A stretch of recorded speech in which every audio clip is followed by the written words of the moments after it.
Hi, I'm Anaji, and this is FMV Reviews.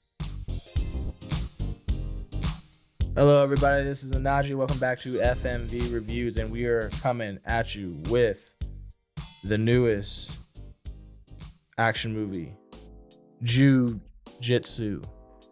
So this trailer dropped not too long ago, and I'm pretty sure the only reason people talked about it is because it had Nick Cage in it. And yeah, I was kind of curious as well because it looked bad. It looked bad. So I had to watch it because sometimes they're so bad that they're good. But Jiu Jitsu is not one of those movies. It's definitely not one of those. This is actually that's gonna be weird to say. This is actually one of the weirdest worst films I've ever watched, because there's moments where it's shot really well, and then there's moments where they just do really amateurish stuff. So if you're wondering what score I'm going to give Jiu Jitsu, it's getting a 5 out of 10. So I'm just going to give that to you early. So if you're just in case you were curious, you're going, okay, what is the score going to be? 5 out of 10. So let me get into it though, because this movie left me with a series of questions. First of all, as soon as I was done watching the trailer, the movie's titled Jiu Jitsu. Now, I don't know about you, but when I've heard that word, it has to do with this Asian martial arts right here. All right, pretty cool looking. So to call your movie that, I thought, okay, maybe they're using the Jiu Jitsu fighting style. But as I looked at the fight scenes, I'm pretty sure they almost never use Jiu Jitsu. And then the way characters started using the name Jiu Jitsu, they're almost using it like the way Star Wars mentions the Force, which made me go, wait a minute, I don't know. So I went and I actually looked up the definition, and Jiu Jitsu means gentle art. So this movie's title translated is gentle art, you know? And then another thing I started wondering as I was going, okay, is this based on something? Is that the reason this is coming off the way it is? And sure enough, it's based on a graphic novel, but the graphic novel style looks very, very stylish and kind of over the top, which doesn't seem similar to the movie. Part of the reason I was even curious in the graphic novel to be real is I was going, man, was the graphic novel written this badly? But the graphic novel's plot sounds a lot more interesting.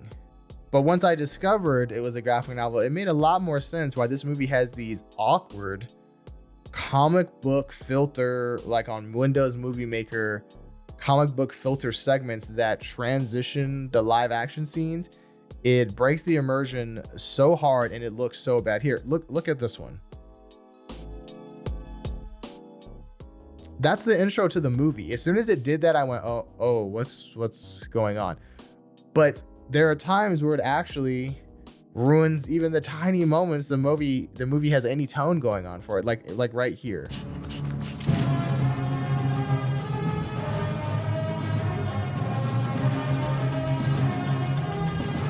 Do you see how abrupt that is and how much it immediately breaks the immersion?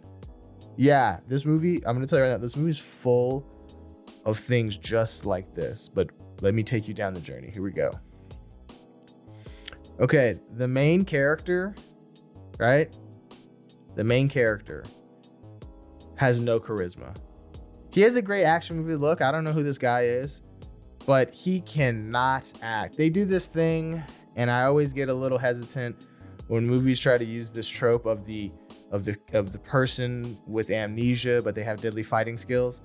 They do that here, except there's a point where it's almost as if characters don't remember that.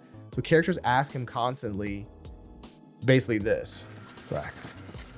Cracks, you know what that is, right?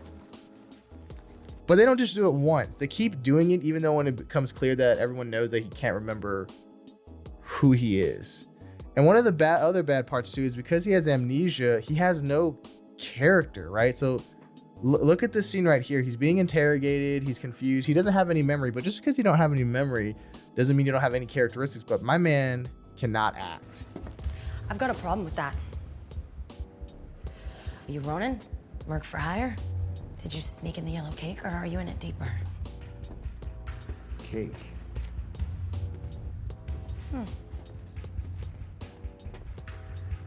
found this in your outfit. That yours?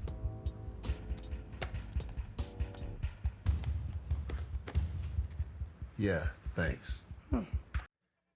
He cannot. But I will say there was one positive thing, even though it's not really a credit to him. He was bringing, in this fight scene, he was bringing that Tommy Green Power Ranger energy.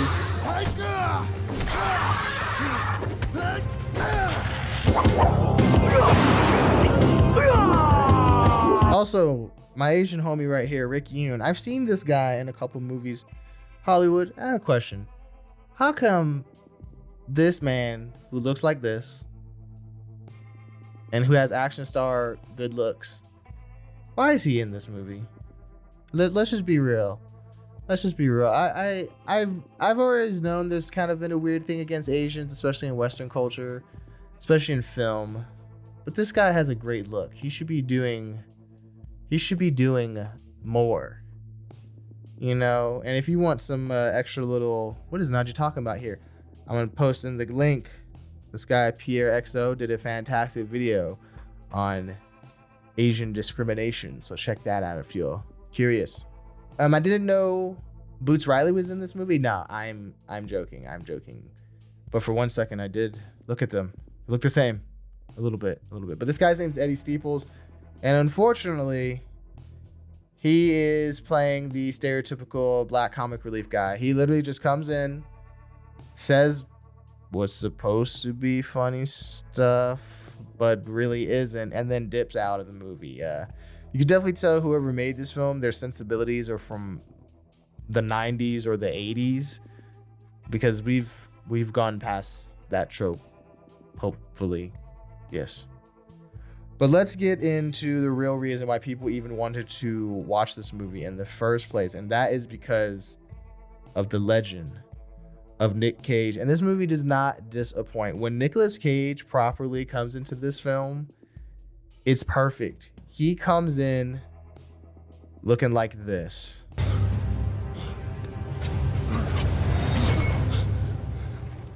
Crazy as hell, lit in shadow, smoking a J.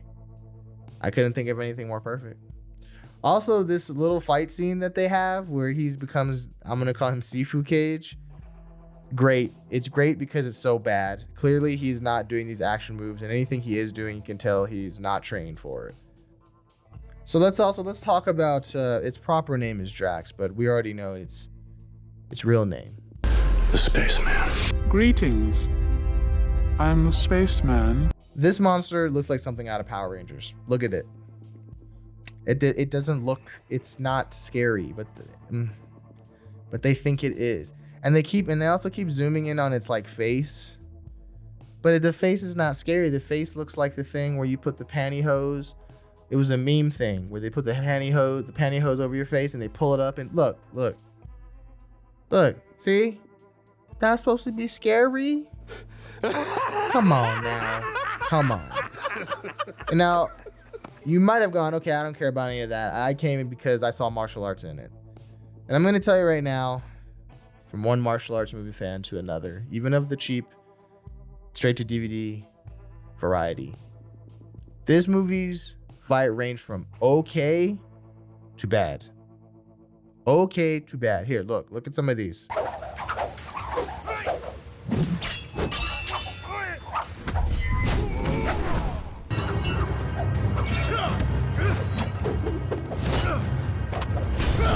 See what I mean?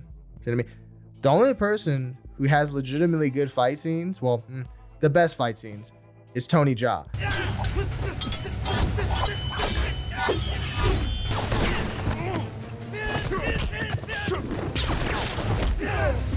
I think what it is, dude, Tony Jaa is just one of those performers. Even I would say most of the time, Tony Jaa very rarely is bad in a movie. He's just such a athletic, dynamic performer that it's just really interesting to watch him, even if he's not given the best editing and choreography and whatnot.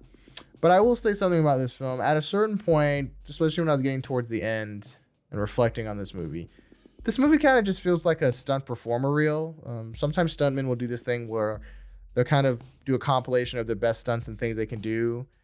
And it's just kind of a collection of that stuff. This movie sort of feels like one of those, but for some reason they added plot to it. I almost would have rather they just didn't. This movie also is reaching out of its grasp. The CGI is terrible. Look at this. Look at this intro shot right here. No, this is how the movie starts. Do you see how that looks? That looks so bad.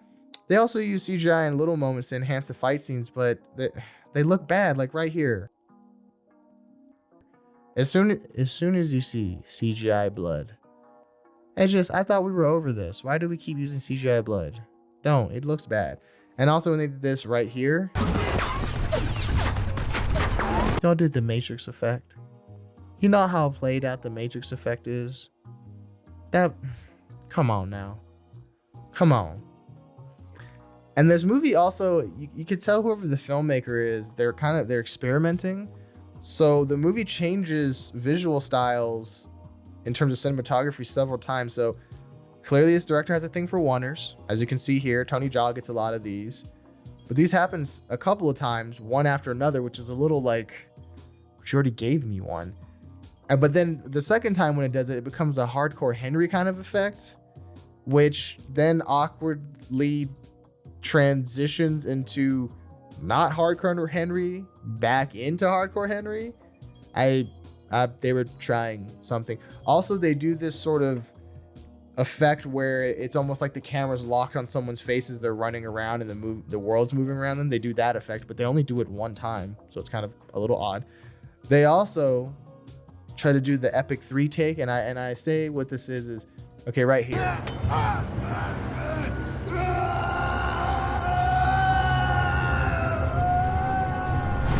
And you see how they did that? Except they did it in a moment that's not really that epic, right? Like that's not really that epic. The way you're supposed to do it is like this.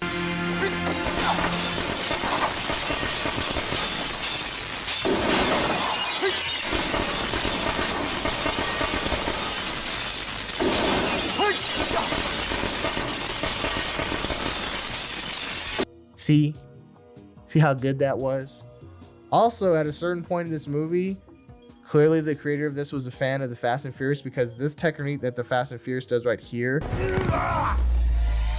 this movie does several times, even if it doesn't really make sense. So you can clearly tell that these creators, they probably are a fan of action movies. They didn't have a big budget, but they had stuntman friends and wanted to make something.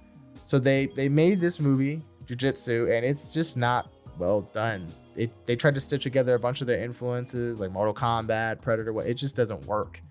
Also, and this is also a big one for fight movies. You wouldn't think this, but audio is super important for fight scenes to make the fight scenes feel good.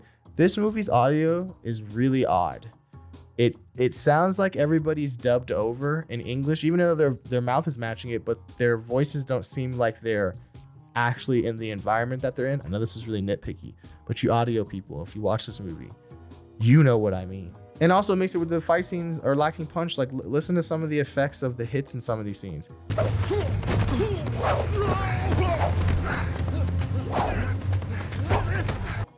It does not work. It does not work. So with that, I'm going to say I cannot recommend Jiu Jitsu. You heard the score at the beginning, the 5 out of 10. And if I didn't say it at the beginning, let me say it here for you. 5 out of 10. 5 out of 10. It's one of the lowest scores I've given. Okay? So do not watch this movie. If you like this review, make sure you subscribe and like. And check out the links for the things I mentioned below throughout this video review. All right, bye.